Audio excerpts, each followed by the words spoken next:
આજે આપણે સ્કૂલમાં રહેલા વૃક્ષોનો ઓળખ મેળવશું. ઓકે, તો આપણે અહીંયાથી શરૂ કરીએ છીએ. સૌથી પહેલા આ છે જાસૂદ, જેમાં રેડ કલરના લાલ કલરના ફૂલ. ત્યાર પછી આ છે ગલગોટા, જેમાં પીળા કલરના ફૂલ આવે છે. ત્યાર પછી આ છે ચીની ગુલાબ, અને એ હરેક અલગ અલગ કલરના હોય છે. સફેદ, ગુલાબી, લાલ અલગ અલગ હોય છે. ત્યાર પછી આ છે સેવંતી, જેમાં સફેદ કલરના ફૂલ આવે છે, સેવંતી. અને આ છે જુઈ, જેમાં ઓરેન્જ કલરના દાંડલાવાળા નાના નાના સફેદ ફૂલ આવે, જેની સુગંધ બહુ મસ્ત હોય છે. ત્યાર પછી આ છે તુલસી. ઓકે, તમને ખબર જ છે તુલસીજીનો ઉપયોગ આપણે ક્યાં ક્યાં કરીએ છીએ. ત્યાર પછી આ છે ગલના ફૂલ, જે બે કલરના હોય છે, ગુલાબી અને સફેદ. એમના પછી આ કોયલ વેલ, જેને મહારાણી માને ચડાવવામાં આવતા ફૂલો, જાંબલી કલરના ફૂલો એમાં ખીલે છે. ઓકે, હવે આપણે થોડા મોટા વૃક્ષોનો પણ પરિચય મેળવીએ. ચલો, આ છે લીમડો, અને લીમડાના ગુણો તમે જાણો છો ને. એ ખાવામાં કડવો હોય છે, બટ બહુ જ ગુણકારી હોય છે. એમના ઘણા બધા ફાયદાઓ છે. ત્યાર પછી આ બી લીમડો છે, બટ મીઠો લીમડો, જે આપણે વઘાર માટે ઉપયોગમાં લઈએ છીએ. દાળ શાકમાં આપણે સારી સુગંધ મેળવવા વઘાર માટે. એ સિવાય પણ એના ઘણા બધા ફાયદાઓ હોય છે. ત્યાર પછી આ છે શેનું વૃક્ષ છે?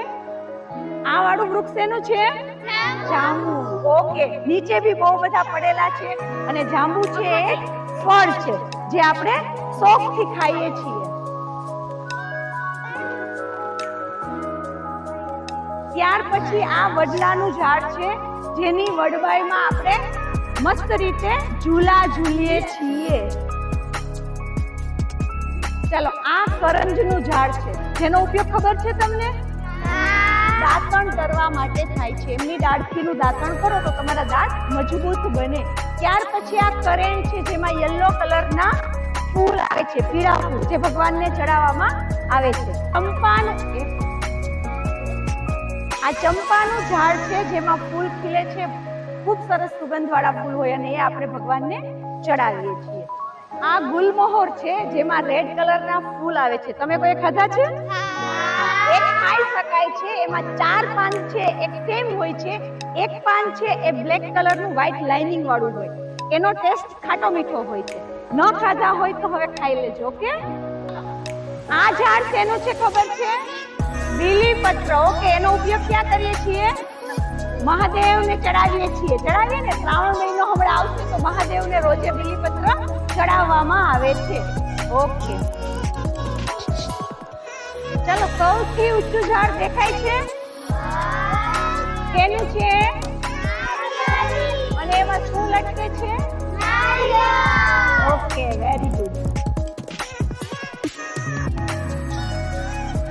ચલો, આ ઝાડ કેનું છે ખબર છે? સપ્તપર્ણી. ઓકે, એમાં માત્ર શિયાળામાં જ ફૂલો આવે છે, અને એની એકદમ મીઠી સુગંધ હોય છે ફૂલોની. રાત્રે એની આખા વાતાવરણમાં એની સુગંધ ફેલાઈ જાય છે. ચાલો, આ નાના નાના છોડ કેના દેખાય છે? ઓકે, એમાં ગુલાબના ફૂલ પણ જોવા મળે છે ને. ત્યાર પછી સામે પીળા કલરના ફૂલવાળા છોડ કેના છે? નો, ગલગોટા જ છે બધા, સનફ્લાવર નથી. ઓકે, એ બધા યલો કલરના ગલગોટાના ફૂલ છે. ચાલો, આ લાંબા લાંબા ઝાડ કેના છે? આસોપાલવના છે. કેના છે? એના થડ બહુ જાજી જગ્યામાં નથી ફેલાતા. ઝાડ જેટલું ઉપર જાય એટલા જ નીચે ઊંડાઈમાં એના થડ જાય છે. એ જાજી જગ્યામાં ફેલાતા નથી, બટ એટલા જ ઊંડા જાય છે. કે છે ઝાડ કેનું છે ખબર છે? સરગવો. ઓકે, સરગવાની શીંગોનો ઉપયોગ ક્યાં કરીએ? શાક. એ ઝાડ એક એવું છે કે જે શાકભાજીનું ઝાડ છે, છતાં પણ એ ઝાડ બાકીના બધા શાકભાજી વેલામાં અથવા તો છોડમાં થાય. એક સરગવો જ એવો છે કે ઝાડ પર થાય છે, અને એ શાકભાજીમાં ઉપયોગમાં આવે છે.